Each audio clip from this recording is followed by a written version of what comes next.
Today on DNVR Buffs Live, what to make of the quarterback situation. How much will JuJu play?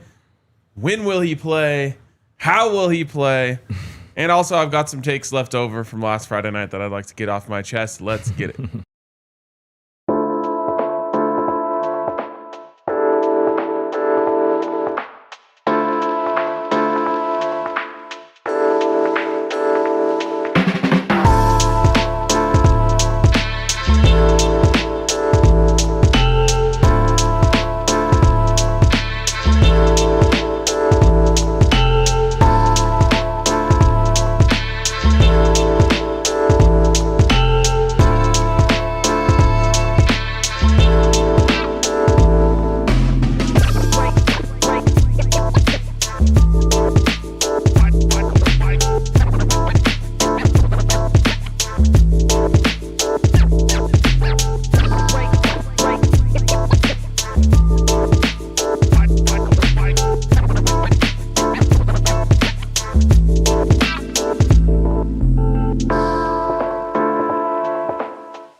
Let's go. Squad. Welcome back to another week of DNVR Buffs Live, coming to you live from the Toyota Lounge, driven by your Front Range Toyota stores, the official vehicle of DNVR. First week of college football in the books. We got Coach Prime back on the podium today. We're already on to Delaware. We'll get into Julian Lewis and all the nasty questions about it moving forward. Nasty work there today. I know. How could I, huh? Crazy. It's good to be back, boys. Good to be back talking Buffs. Hell yeah. Hey, bro, I must say before we get into things, bro, it was dope being at your new spot on Saturday night, bro. Hell yeah. I have missed to out, announce. I forgot. You did miss out, bro. I have to announce to the world, bro, that my boy Arcade really liked that on the Blackstone. Let's go. It wasn't just hype. You feel me? It wasn't just talking. My boys really liked that, and he showed up in a big spot on Saturday night, and I was proud of you, man. I appreciate that. I appreciate that. It was my first time ever doing Al Pastor. Yeah, fire. It went crazy. Oh God, Had some grilled pineapple on there. It was Sheesh, all the 9 yards. Hell it was good for the soul after Friday night was damaging to it. And I have to say, I've had some time to reflect on the football game and my opinions afterwards, and I sobered up and then unsobered up and sobered up a few times throughout the weekend. And after all of that, I'm still pissed the hell off, man. It hasn't changed at all, actually. I don't feel any different than I did in my reactionary state right after the game. I don't feel any better. I'm still really mad.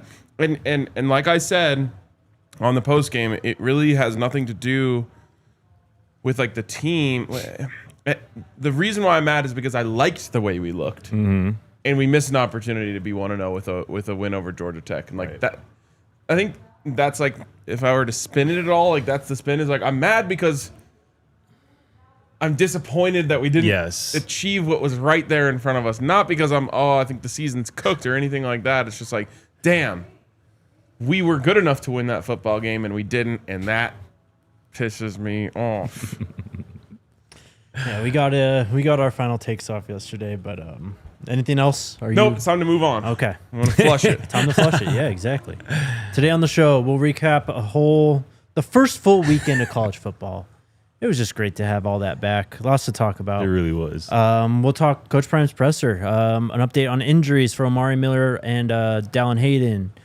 We'll talk about DeKalon Taylor's role moving forward. Pat Shurmur, of course, but yes, we are starting with Julian Lewis. Do the Buffs start with him on Saturday? No, man. I think you're kind of trying to push a narrative. Oh, a nasty one. Wow, nasty narrative. interesting. No, I don't think they start with Julian Lewis on this Saturday.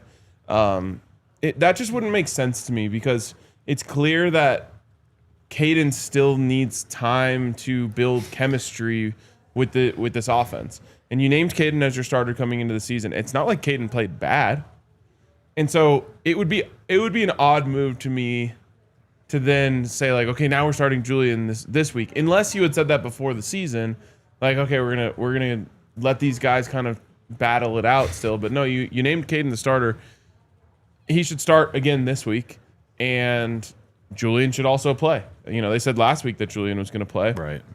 I would have loved to see Julian play in that game. I think, you know, it would have been an opportunity to spark an offense that was a little bit dormant there for a little while.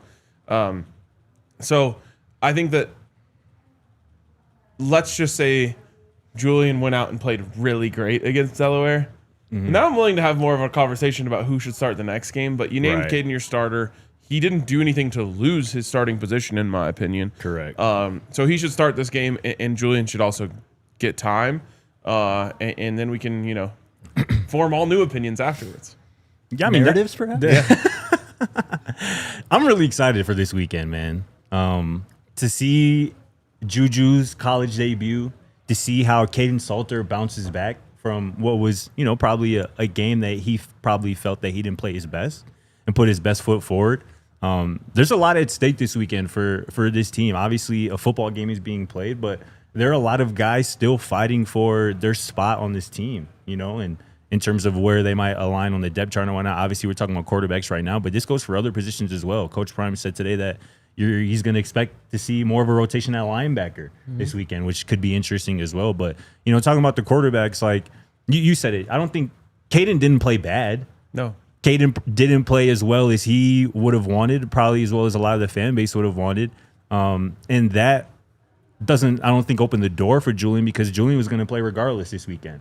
But how each of them perform this weekend and what should be a good setup, let's call it, at home against a opponent coming up a level from the FCS level, playing their first season of FBS football, there are going to be a good opportunity for both of these guys to make their claim as to why they should be the guy moving forward in this season. But I'm just really excited to see what these guys put on display, man, because it's going to be a fun matchup. And yeah, I mean, look, all we heard about through camp was how close this quarterback battle is. I'll just tell you what I saw. What I saw was Julian got sick and Caden took advantage of that, right? In the lead up to camp. I don't think that last week should change anything. I want to see as much of Julian as possible this week, if I'm being honest. And it's partially because of the opponent, just being frank. Like, I think this is the perfect opponent to really see exactly what you have in Julian. And if he gets 90, 95% of the snaps, I think that's a good thing for the entire team. I do think Caden, of course, is going to... If you do that, though, that means, like, you're setting him up to be the starter moving forward after that. Yes. I don't think so. That was my point on Friday. You gave your starting quarterback 5% of the snaps in the last game before you play a conference game. That wouldn't make any sense to me. But Caden's an experienced guy. I feel like I already know who he is, though. We saw so much of it. Like, we don't know, but we don't know who he is in this offense, though. Yeah, with these guys, I don't know if he does. Don't. Right. Yeah, and I wouldn't expect him to. So he needs time as well to gel with these receivers. Of course. But I mean, Julian's got to play at some point, and he's going the future to. I know he is. I'm not saying he's not. I'm just saying that I want to see as much of him as possible. I saw Bryce Underwood look like a 5-star player. I saw Julian Sand look like a 5-star player.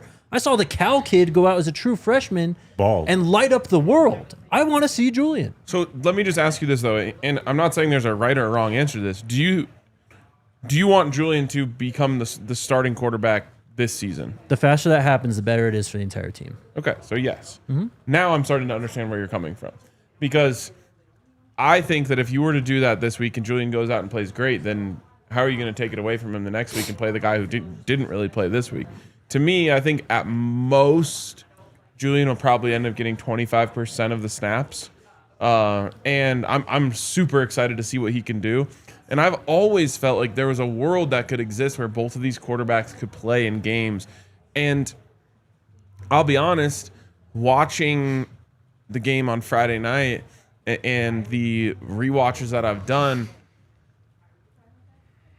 there was a lot left out there from a talent person. Like, the wide receivers have to be more involved in the football game because that, to me, is the most talented group of players on CU's roster is the wide receivers.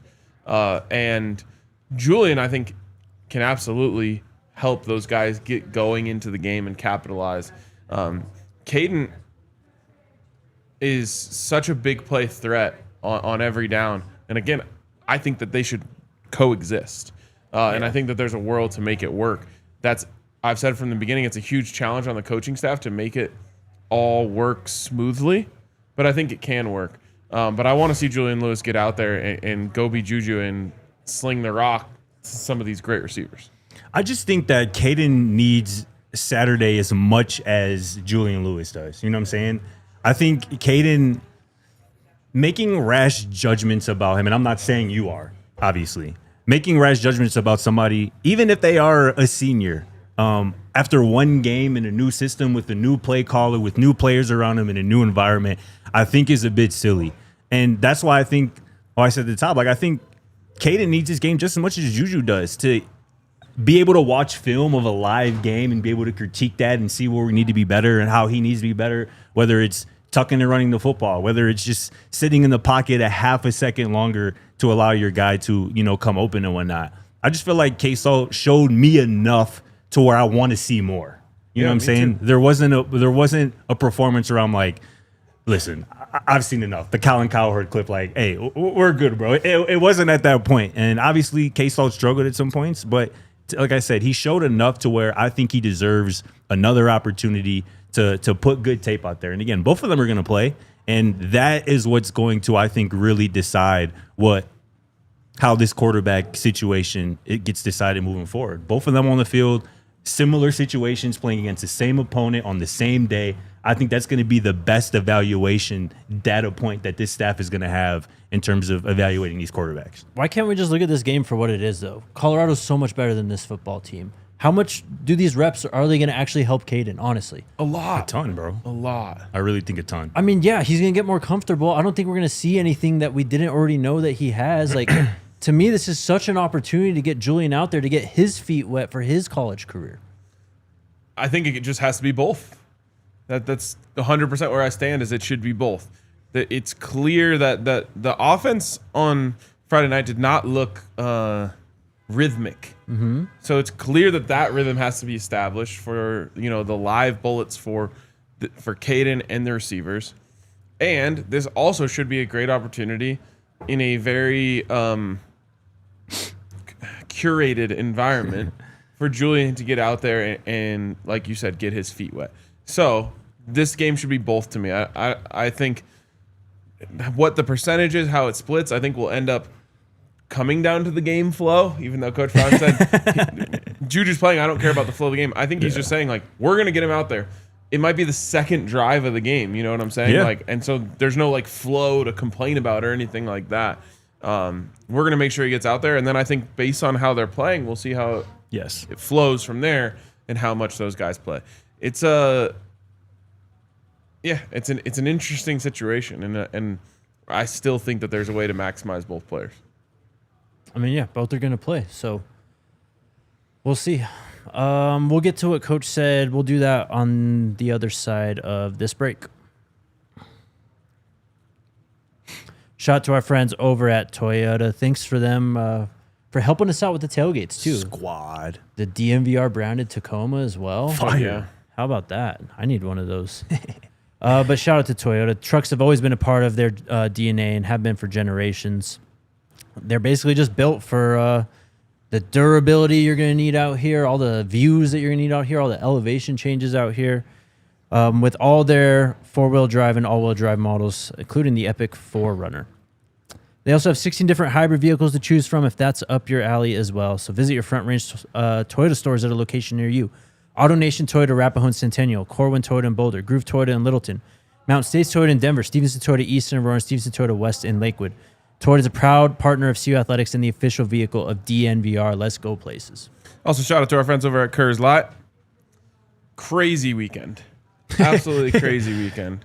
I played in the DNVR Scramble on Friday, went to the Buffs game on Friday night. Mm-hmm. Played in a different golf tournament on Saturday, had a party Saturday night. Played it in that same golf tournament Sunday, went to Red Rock Sunday night. Jeez. Played in that golf tournament again yesterday. A lot of Kerr's Lights down this weekend. Over under, put a number on it.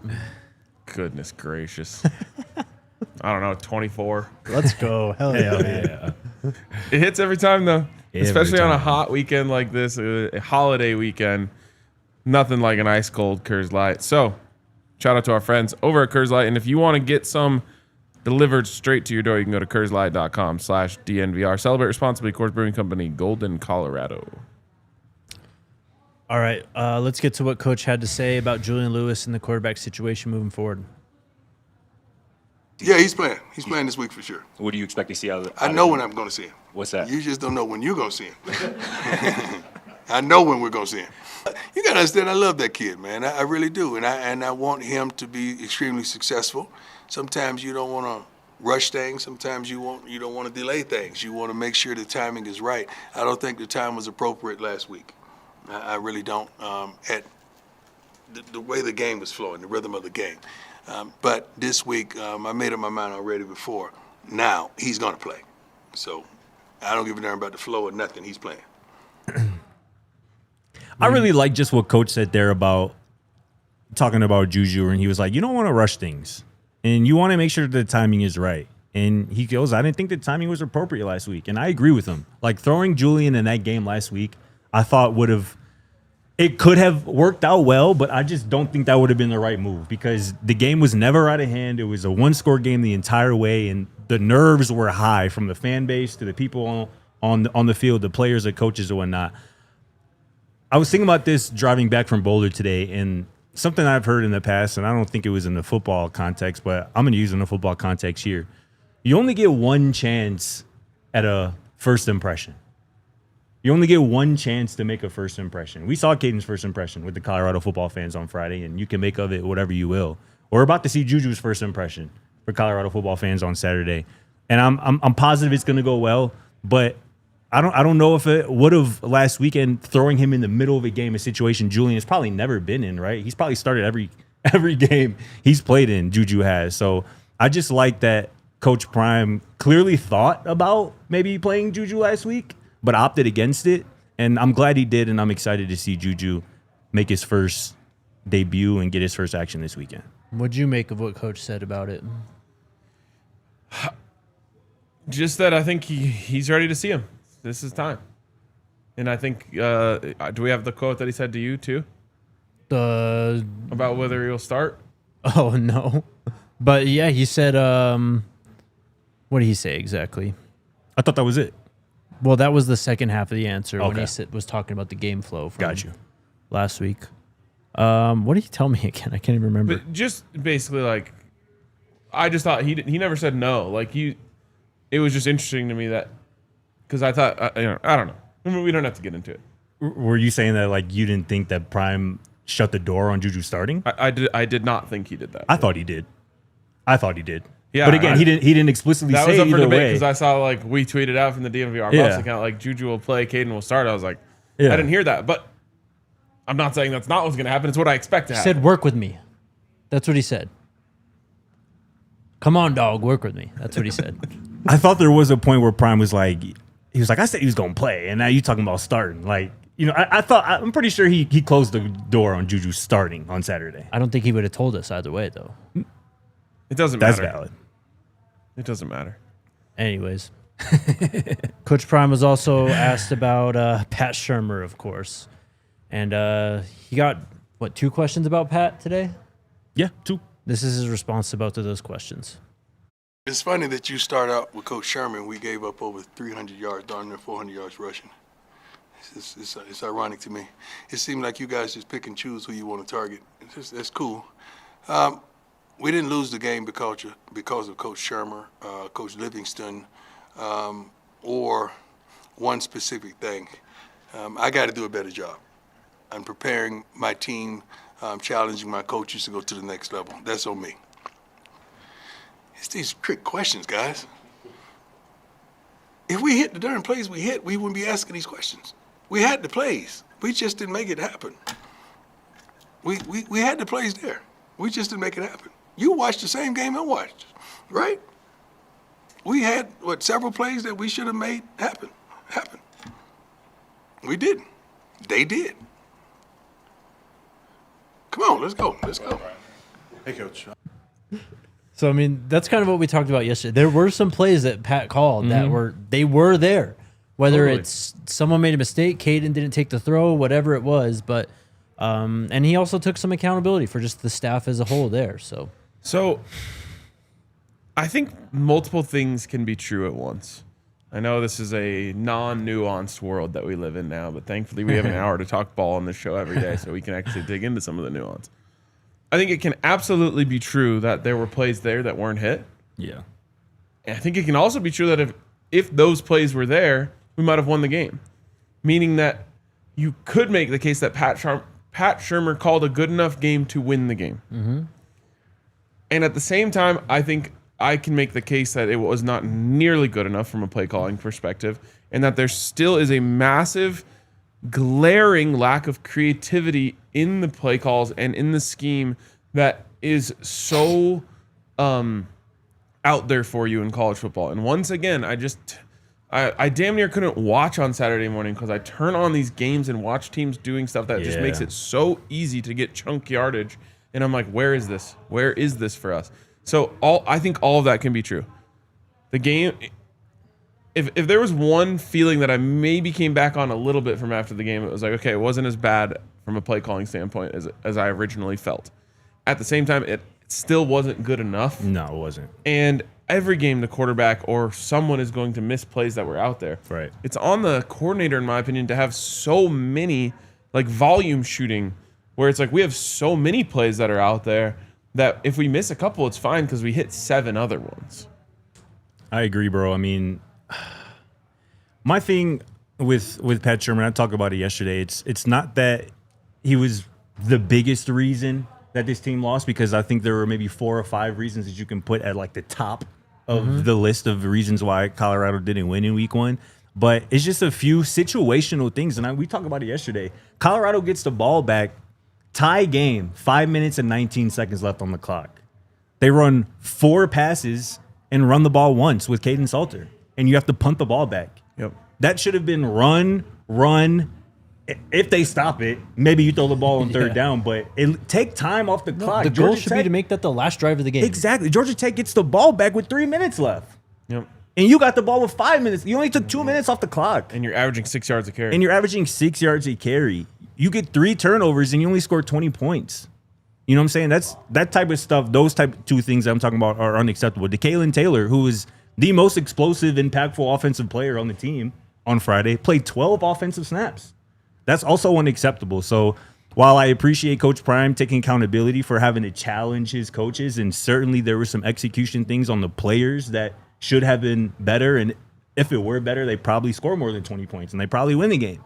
But we can't just sit here and absolve the play caller because we've seen these issues last year. Yeah. We saw some of these issues at the end of 2023. There were times the last 2 years where we're like, we got Travis Hunter. How is he not getting the ball? That was a conversation that was had in 2024 and parts of 2023 when Shurmur took over as OC. So, again, Shurmur is not the scapegoat by any means, but he has to be better, just like Robert Livingston and the rest of the coaches and the rest of the players. Absolutely. Robert Livingston, I think, definitely needed to be better in that game. I think there are very few people who could walk away from that game saying that they couldn't have been better. Yeah.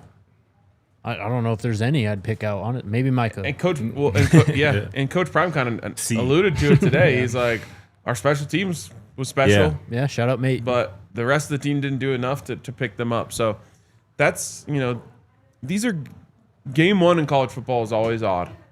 There's always going to be some stuff. That game, when you rewatch it, just feels weird. It does. It never caught a flow on any side of the ball, I felt. And it made things really difficult for everyone. And it was a slog. Like, the game was just a slog. Bro, you score a touchdown on your first offensive drive and don't find the end zone again until midway through the 4th quarter. Yeah. Unacceptable. Well, and I don't know how I want to go back to play calling just a little bit. Like, if Hayden Salter is the quarterback, then call a Hayden Salter offense. Like, go back to Liberty and watch some of the stuff that they're doing. And there was elements of that stuff. We saw motion finally, which was nice to see. But, where's the designed quarterback run? Where's the speed option? Speed option, exactly. Where's all this 2-back stuff we heard about? Yes. Bro, the way Florida State used Tommy Castellanos I couldn't believe on Saturday, bro. Yeah. I mean, how is that not the blueprint? Also, shout out to your pops. Congrats on the big win. He's going to love that you said that. Shout out to Pops, man. Shout out, Pops. That was crazy. And Thomas Castellanos stood on business. But for real. Yeah, like you got to take advantage of that. You got to make him into the playmaker that he is. That's what he's here to do. He's not a passer. He's not a runner. He's a playmaker. Put him in just positions to go out and make plays. And I'd like to have the ball in his hands in designed runs more often than we saw. So we can nitpick and go back and forth and do all this stuff all day long. But I do want to see just like a stone cold commitment to what we're doing. It's what you were just talking about layups. Like, where are just the easy Yes, the plays for layups. Caden? Like, where is it where he just has to read one linebacker and it's either throw the ball, keep it, or just hand it off? Like, where's all that easy stuff? That's where I think the real criticism should be when it comes to play calling.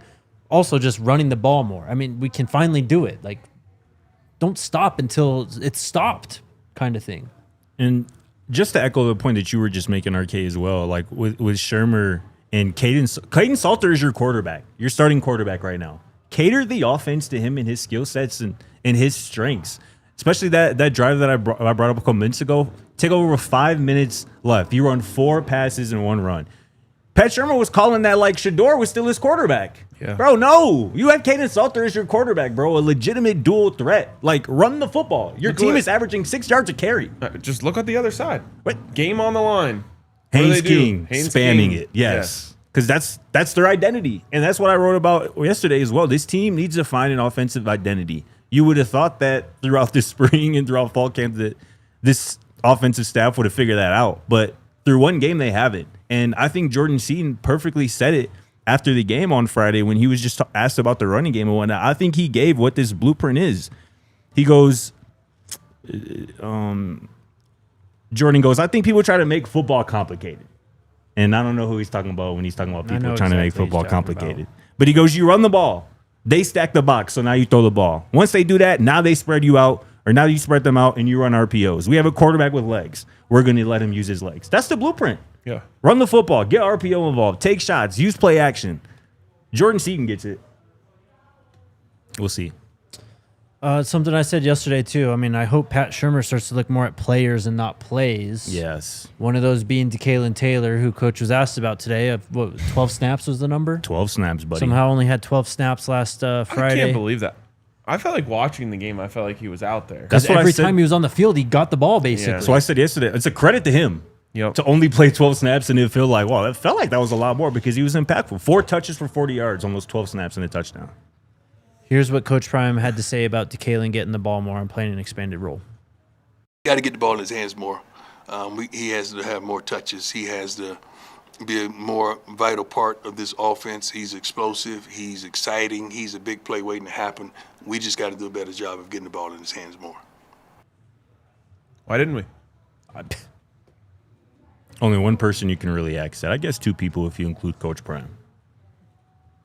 Yeah, that's No my idea. only feeling to that. Of course, we all agree. Yeah, it's obvious to anybody who watched the game. Yeah, but why not? Why not? Why not in the moment? Let's take our next break. And shout out to the homies over at Taco Bell. It is Taco Tuesday. Oh, God. We got some sweet new refrescas Those are nice. with this right here. This one's delicious. The strawberry passion fruit one. Scotty's got the mango peach one. Fire. If you haven't had something like this, because I didn't know what to expect when I had one on the Bronco show earlier, it's just like a flavored water.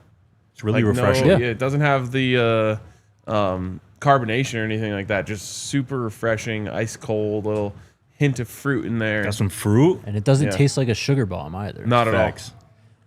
So yeah, they've got a bunch of cool new stuff, including the new steak burritos. Oh yeah. $3 steak burritos. They're gonna have 2 of them: $3 cheesy melt and the Chipotle Ranch steak burritos. I had a little Chipotle Ranch steak burrito earlier. Some more just showed up for us, Let's so you go, guys are gonna man. get to try it. Yeah. But it was delicious, of course, like everything is. But look at that price point, though. $3. hard to beat it. $3. Is Taco Bell single-handedly defeating inflation? I think they might. They're trying. they got this Buff Box too. $7. You get a cheesy gordita crunch, 5-layer burrito, Doritos Locos Taco, cinnamon twist, and a large fountain drink. A collectible cup with that includes Julian Lewis, Draylen Miller, Quentin Gibson, and Jordan Seaton on it. It's available at participating Colorado Taco Bell locations. And for every Buffs touchdown this year, Taco Bell is donating $1,000 to the CU Athletics Scholarship Fund. So pick up your nearest Buff Box today at your nearest Taco Bell. Try these Agua Frescas too. Agua Refresca. Refresca. Yes, sir, Ski. And shout out to the squad, our good friends over at Bet365. We are in the thick of football season, man. College football is back. The NFL is back this week, starting 2 days. on Thursday, right? 2 days. Cowboys and Eagles. Bet365 is the place for you to get in on the action, especially with their football early payout offer. So with this Bet365 early payout offer, you're a winner if your team goes up by 17 points with an instant payout on straight bets, and parlay selections are marked as winners. Download the app. Use code DNVR365 when you sign up. This applies to college football as well as the NFL. New customers now get $200 in bonus bets when you bet $5, win or lose. Sign up, use the code DNVR365, deposit $10, and place a bet for $5 to get $200 in bonus bets if your bet wins or loses. Bonus bets can be used on the spread, totals, player props, futures, and more. So whatever the moment, it's never ordinary at Bet365. You must be 21 plus and physically located in Colorado. Please gamble responsibly. If you or someone you know has a gambling problem and wants help, call or text 1-800-GAMBLER. Terms and conditions apply. Shout out to Bet365. All right, just a couple more things from today's pressers to get to, or just one thing, injury updates on Omarion Miller and Dallan Hayden from Coach Prime in today's pressers. Hamstring, he's still out, not practicing, hadn't done anything since the game.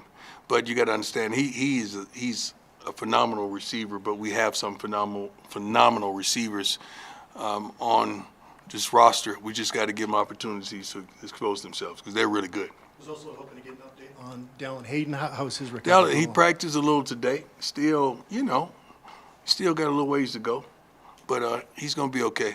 We're not hurting in those either of those rooms. Not that we don't need those guys. We definitely need those guys, but we have pretty good depth in those rooms. So there you go. We'll see on O. Dallan is practicing. He's working his way back.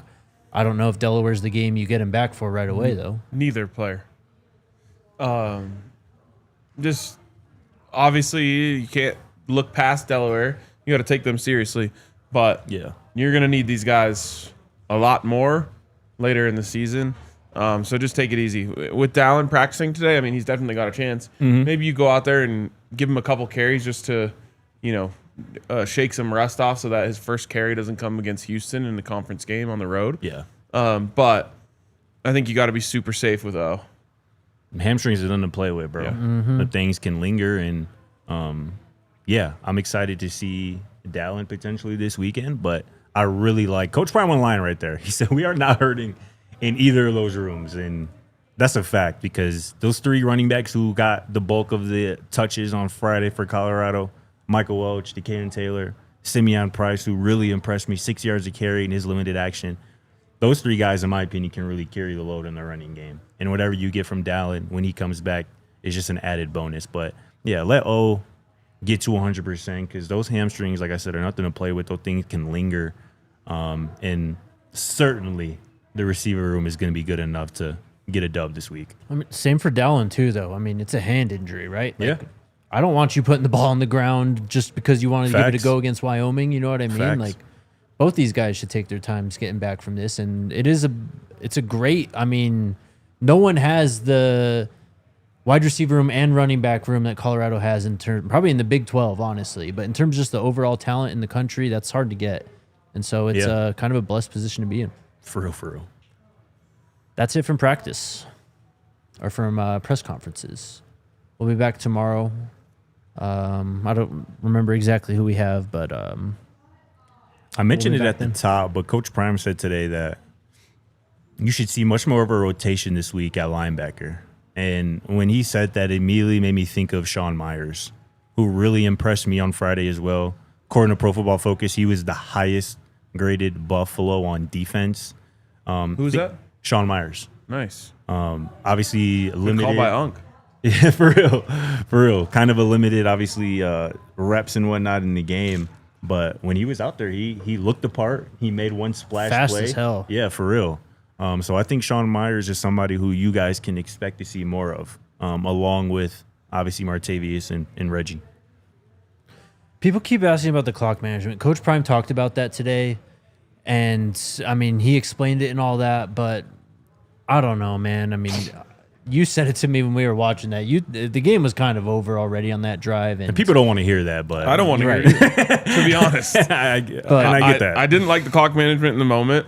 I didn't like the answer about it after the game, and I didn't like the answer about it today. If we're just being completely frank, for keeping it a buck, like, but it's okay. Like, I can disagree, like For sure. Coach Prime can disagree with me. Like, he's the one doing it. He's the head honcho. So, like, I can just sit here from my armchair in section 108 saying, call a timeout. In the end, like, that was his decision. I'm sure he felt like he was going to need those timeouts more when they got the ball down the field further. But yes. And the time lost wasn't worth that, in my opinion. I just think he was maybe waiting to see if the drive could get going, because it never got going. The best play was like that 12-yard completion to Hakeem to set up 3rd and 1. The drive never got going, and I think that's what he was waiting for. Let's see if we can get to or past midfield, Right. and then we'll burn one.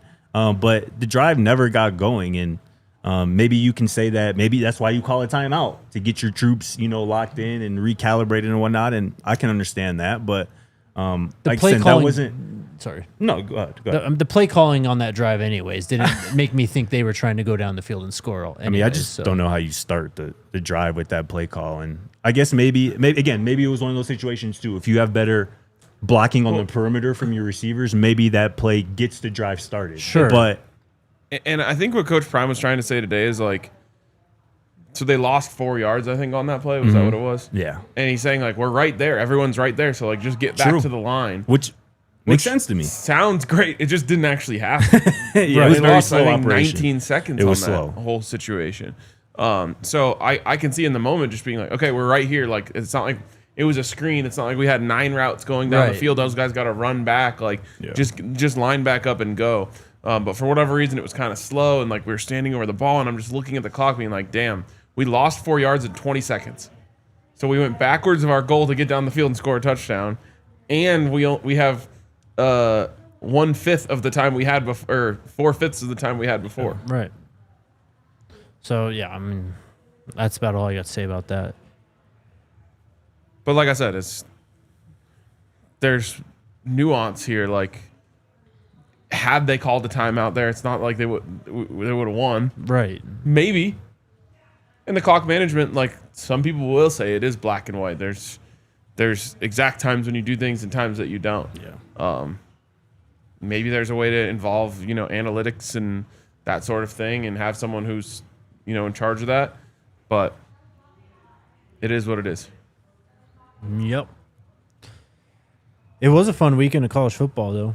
Games from Thursday till last night, basically. Last night was hella fun. We've also had a lot of takes this offseason on teams, players, conferences, college football as a whole.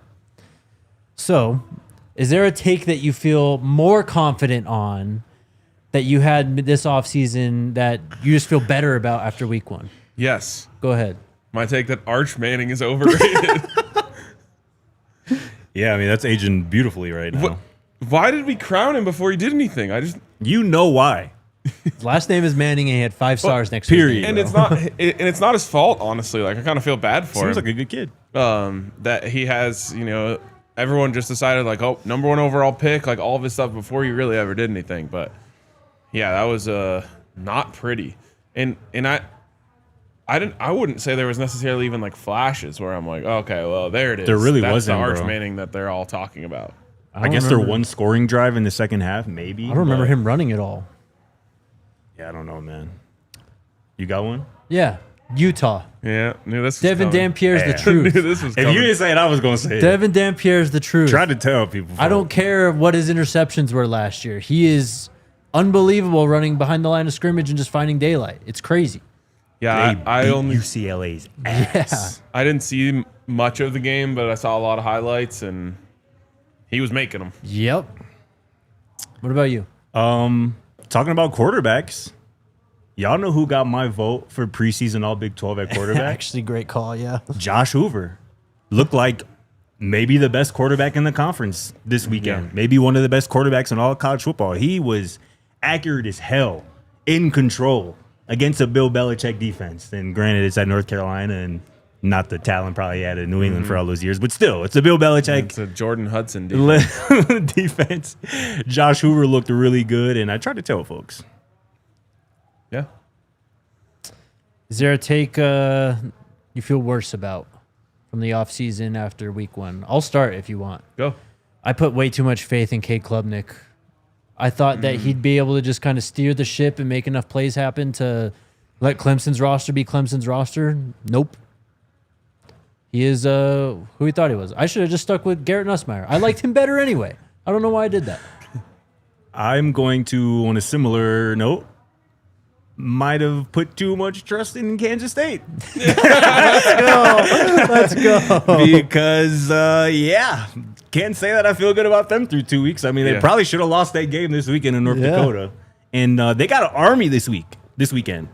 And, like, that's not a shoe-in W. No. You know what I'm saying? And that's a game that they could probably lose. And if that happens, the season is over. The season might already be over for them, real spill, based on what happened in Ireland with Avery Johnson's dad and brother. And I think it was over then, to be honest. for real. And the Dylan Edwards injury doesn't sound good either. Like, doesn't even really sound like there's a timetable for him to return. So, again, I think they were probably going to base their whole offense around Dylan Edwards. And with him not there and everything going around, they just don't look like – at this point, honestly, they look like the Oklahoma State of last year, the Utah of last year. A lot of hype and not a lot to follow through, but we'll see what ends up happening. I was going to go with that one, but I guess I'll just I'll go with Alabama's going to make Tommy Castellanos regret his words. He got us all on that one, bro. Yeah. So, that was sick, man. That He was stood on crazy. business. He really did, bro. From the and jump. A take you feel was justified maybe from the offseason? Maybe not you don't feel great about, but lukewarmish on?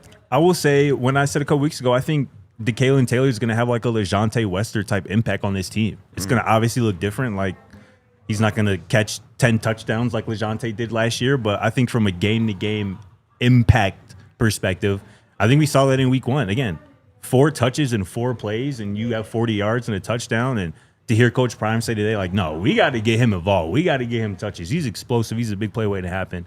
And you remember, too, LeJontay kind of had a slow start to last year. He didn't do much against NDSU. He scored a touchdown late against Nebraska, and then he kind of broke out against Right. CSU. Yeah. I can see DeKalon kind of following a similar kind of path in terms of his breakout this year. I don't want this to come off a certain way, but I said at the end of last season, everyone's going to realize what we had in Shador when we don't have Shador anymore. And that's not – I don't want that to be taken as a shot at Caden. I looked around all of college football this weekend and was like, Yeah. there's no one as good as Shador was. No. Like, Not even close, bro. so again, I really don't want that to be made about Caden, but it's just about how special Shador was as the quarterback of this football team. Yeah. And every single time he dropped back, I expected him to complete the pass. Yeah. And every single time we were down, I expected him to go lead a touchdown drive and bring us back. And like, that's just a rare thing to have in a quarterback. So yeah, Swear. I miss him.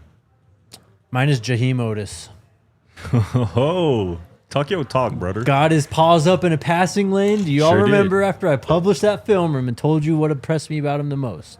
It's his ability to just push folks back into the backfield, which he did, and get his hands in passing lanes. Did that only on like 25-ish snaps. I mean, Yeah. it's clear they're kind of working him up still. He isn't quite good enough really at this point to unseat Anquin Barnes and Brandon Davis-Swain and, Amari McNeil. There's quite a few guys ahead of him, but I saw what everyone else saw in him and why he was one of the top-rated defensive lineman transfers this offseason. Yeah.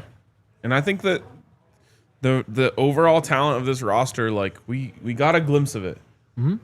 It's easy to forget that Georgia Tech's a really good team. They've been together for a while.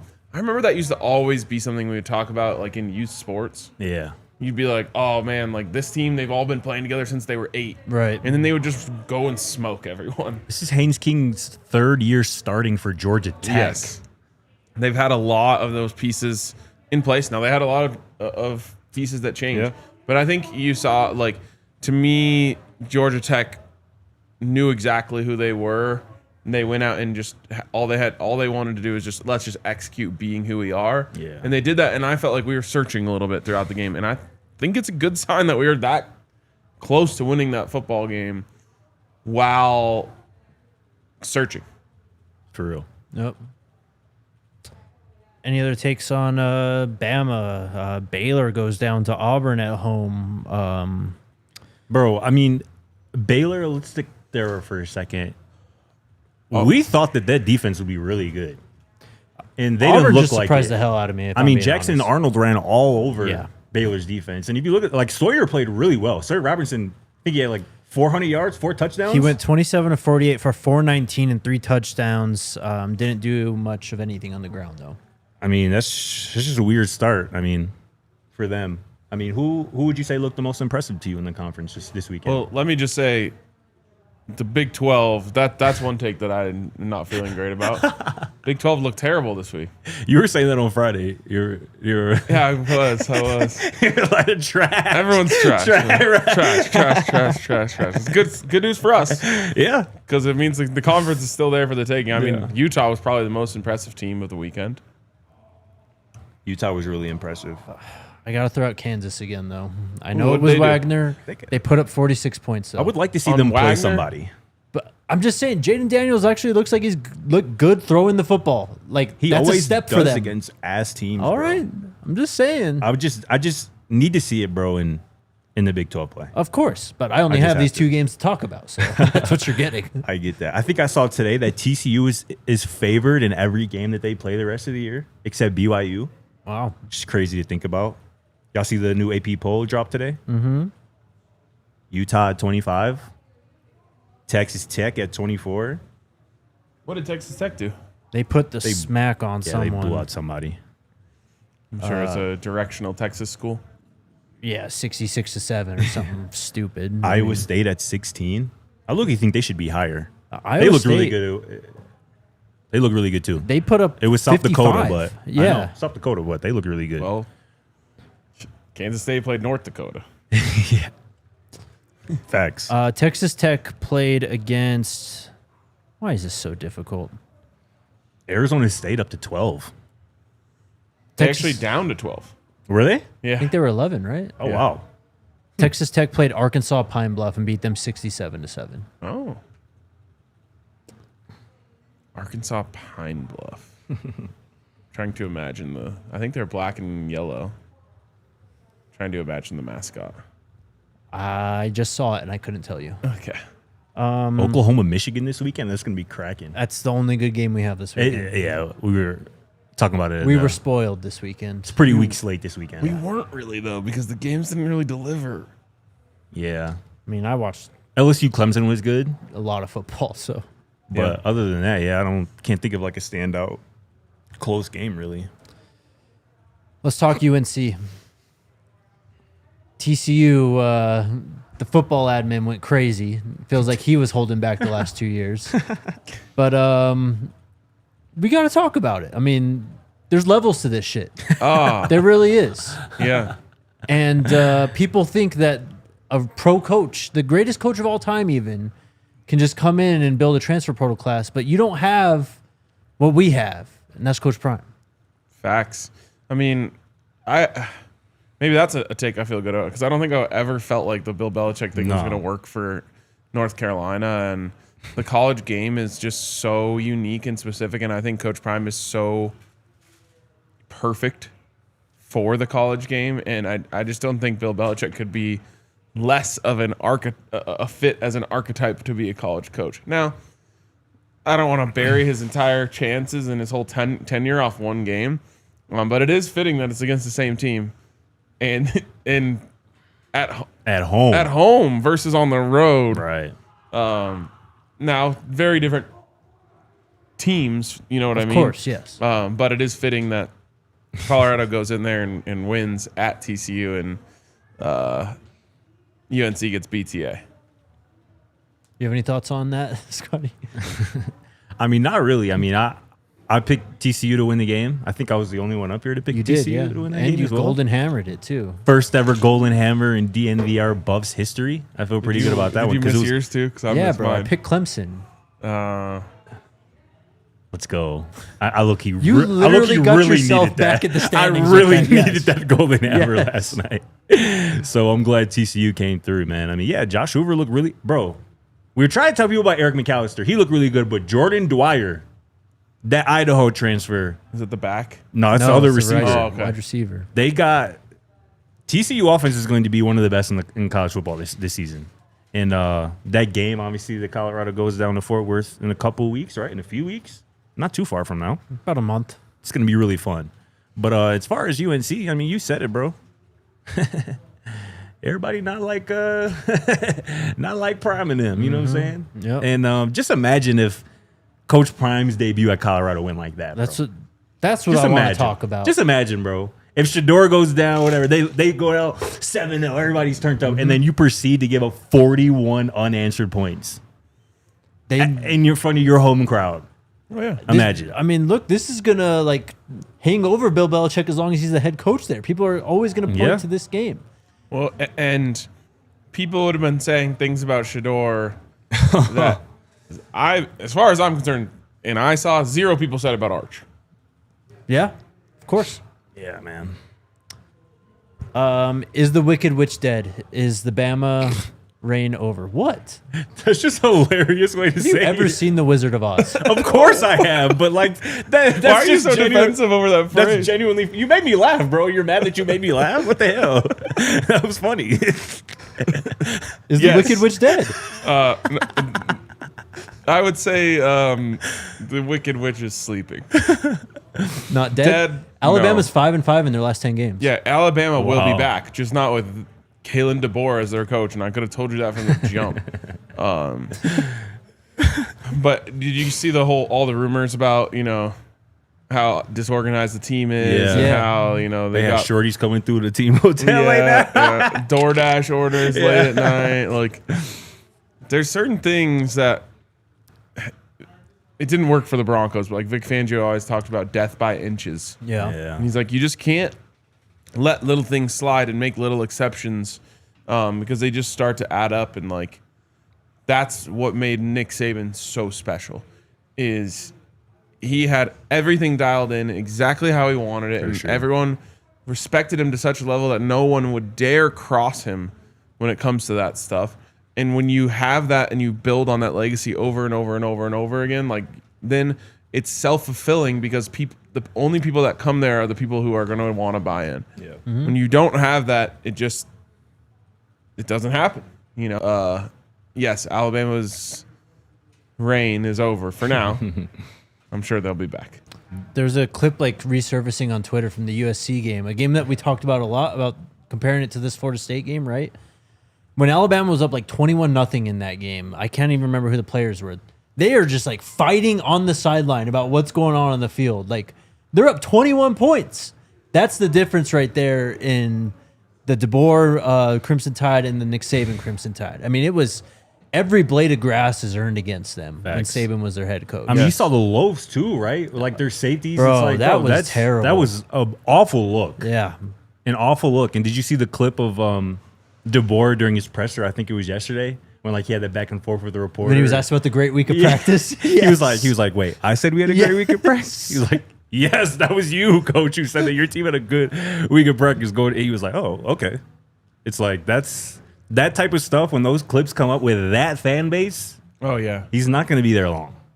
No, last year they were crashing out about him not wearing a collar on game day. Yeah. And losing to Vandy was the first red flag, Of course. or at least the first major one. And he hasn't really done anything since then to, I think, alleviate any of that worry. No, they lost to a lose the Michigan bowl team game? without Yeah. a quarterback. Losing And the they bowl lost game? to a terrible Oklahoma team last year, Yes, right. which knocked them out of Right. the playoff contention. And now you Facts. just lost to an FSU team with a new quarterback that won, 3 games last year, basically? A new Yeah. quarterback who called them out. Yeah. Is this the year of the bounce backs? Utah looks like they're bouncing back. Florida State looks like they're bouncing back. I don't know what. Oklahoma State's young quarterback looks sweet, but then he got hurt. He got hurt. He's out for the year, I think. Oh, that sucks for them. Oklahoma's kind of bouncing back a little. Yeah, Oklahoma's bouncing back. Auburn. Florida, maybe potentially. Yeah, Yeah. Florida.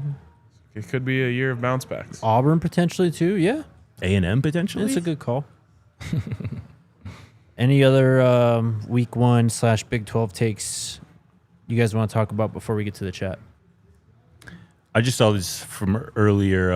Arden Walker on Twitter. Somebody made a post like, I was really impressed with Arden. Or yeah, it was like Arden Walker had a great game Friday night. And Arden this morning, he quote retweeted. He goes, I appreciate you, but I personally feel it wasn't good in my opinion. We didn't win, and that's on me. We're bouncing back as a unit. That's what the hell you want to hear from your senior leader. That's my leader. Your leader of the defense right there, who should have an L on his jersey. I think he does. He does have an L on his jersey, and he deserves that. Shout out to Arden Walker for taking accountability publicly like that and promising a better showing the next time we see the Buffs. One more thing I want to talk about before we move on. 2 words. Bryce Underwood. I didn't see it. I saw What some. was his line? I don't think it matters. The line isn't that Yeah. impressive. It was just he Hold on. looked good. You I asked me can't a even cap. question. I'm going to get you the line, and then I will finish my thought. He looked good though. I mean, granted it was New Mexico, but you play who's in front of you. He looked good. Bryce Underwood went 21 of 31 for 251 yards and only 1 touchdown. Yeah, that's very encouraging. Allowing him to throw 31 times, I think, is telling as well. That is one of the most live arms I've ever seen. The only thing that really reminds me of it is the first time I saw Bryce Young play against for Alabama, and I went, "Oh my God, that is an NFL arm." That's Well, exactly what Bryce Underwood has. You're gonna get to see another one this weekend. Cannot wait. Yeah. You see Hyped. Bryce throw that block too on the touchdown? Hell yeah! Oh, yeah. he I did. did see that. He's That like a fired me up. linebacker. Turn me up, Bryce. He's huge, bro. He's massive, dude. Let's go. He's massive. I was back home for the game, and a bunch of people were in from Albuquerque, and everyone was wondering, why are you rooting against the Lobos? Good question by them. Have some pride, bro. Fuck the Lobos. Hey, could you go back to the crazy. full chat real quick, Alyssa, and just can you just start that question from Barbecue Elementary? Thanks. All right. How many questions does it sound like I root for? Or how many teams? You got 2. all of them, bro. Yeah, that's it. You kind of rooted for New Mexico last year when they were fun. I don't think so. Maybe when they played CSU. I don't even remember if they played CSU. Well, you were watching some game down there. Oh, it was New Mexico, Arizona. Oh, well, yeah, of course. I mean, make me pick a side. Joey asked, what's the wood pellet based playing surface as opposed to the black rubber playing surface base? It's a wood pellet based playing surface. I did see don't it know. when we were down on the field. I'd never seen anything like it before. But I don't know what the pros and cons are between them. For those of you who don't know what he's talking about, normally when you play on turf, they have like shredded tire on the field to like soften when you fall on there. It also sucks. It tears up your elbows. Yeah. Gets in your shoes, all of that stuff. CU doesn't have the tire pellets. They have essentially what I would say is like sawdust on the field, but a little bit thicker. And apparently there's advantages to that over the rubber pellets. I would guess one being heat. Couple people saying it absorbs water better, which makes sense. Yep. Probably helped on a night like Friday night. I think that's what Coach said to Romy or something recently last week. Absorbs water, and then it's definitely not as hot because you just get that black Right. rubber on the field with the sun beating down on it. It's rough. Barbecue Elementary says, will you guys let us know who got L's and D's? Couldn't tell from the stadium. 3 Yeah. dogs. Do you remember who they all are? Jordan Seaton, Zy Chrysler, and Motto. And then the leaders are 2 leaders. Arden. And Preston Hodge. That's it. That's it. Now, Coach Brown did say he wanted to expand it this year, so is he? I I'm think there guessing will he's be. going to allow players to earn it as the season goes on. I think so. But those are your week 1 dogs and leaders. Next, we have Super Chats. Thank you for Darius for the $9.99 Super Chat. Appreciate you, man. It's a fire name. It is. Shout out to Chubbs as well. How is it Coach Prime has done what he said he was going to do year in, year out, but now fans are questioning his ability? After one game, which wasn't even a blowout, I think fans have become spoiled. What does that mean by has done what he said he was going to do year in and year out? I think he's saying, like, you know, everything Coach Prime has said in terms of, like, rebuilding the program. He's done. So, Yeah, like, why and are I people don't- doubting him now is what he's saying. I don't think people are doubting him. I think you I can think people are just disappointed in a 1 minute sample. you can fairly question Coach Prime and not doubt the direction of the program. That's exactly what I'm saying. Yes. Thank you for saying it more eloquently. Lone Wolf says, I'm curious, what would you guys grade Coach Prime's clock management thus far at CU? I feel like he downplays it too much. My only gripe about Prime. We talked about it. I don't want to talk about it again, yeah. Thank you for the super chat, though. Appreciate you, Lone Wolf. Band of Brothers says, how much points this game to... Are you saying how many points How to many win? points do they How need many to score to help with last week's letdown? If we scoreless... The us one, yes. If we score less than 40, it's time to concede another play caller. Question, Skull Buffs. I think expecting 40 points of offense this week is valid. Yeah, of So- course. Yeah. So, Feels like a lot. I mean, they scored 20. I mean, is it crazy to say you should double up what you scored last week against Georgia Tech? It's definitely not crazy to say, but if they score 39, like, are we going to be sitting here saying no. fire the No, coordinator? of course not. No. I need to see. And it really just, to me, depends on the other side of the game. If the defense is pitching a shutout and the offense just keeps getting the ball back and back and back, like, the number should go higher. Sure.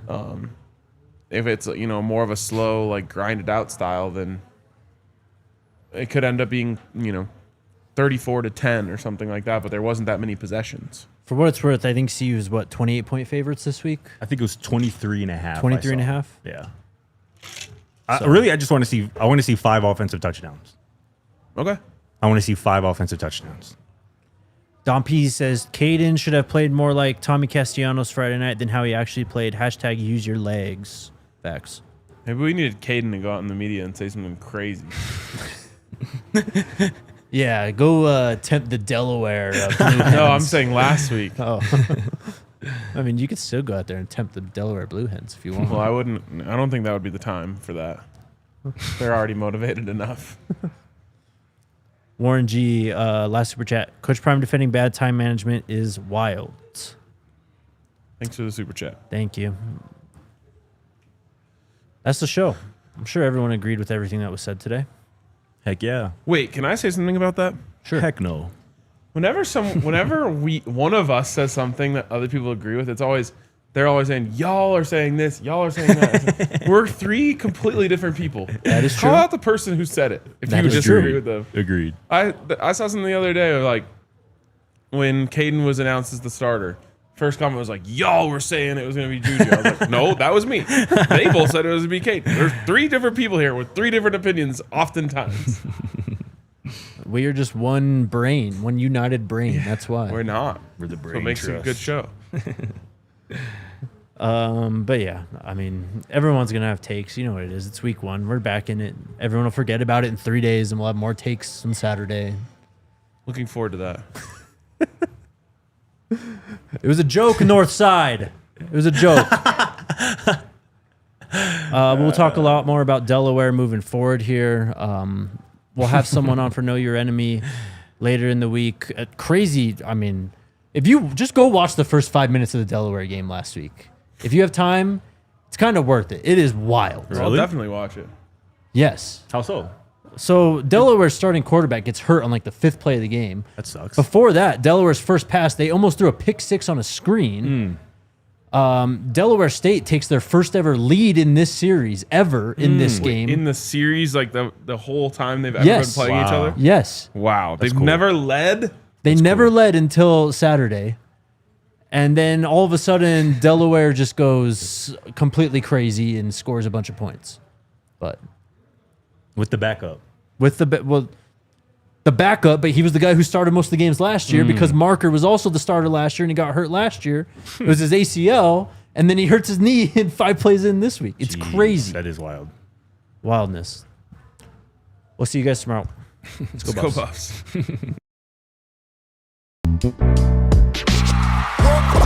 Buffs. all silly like the mayor.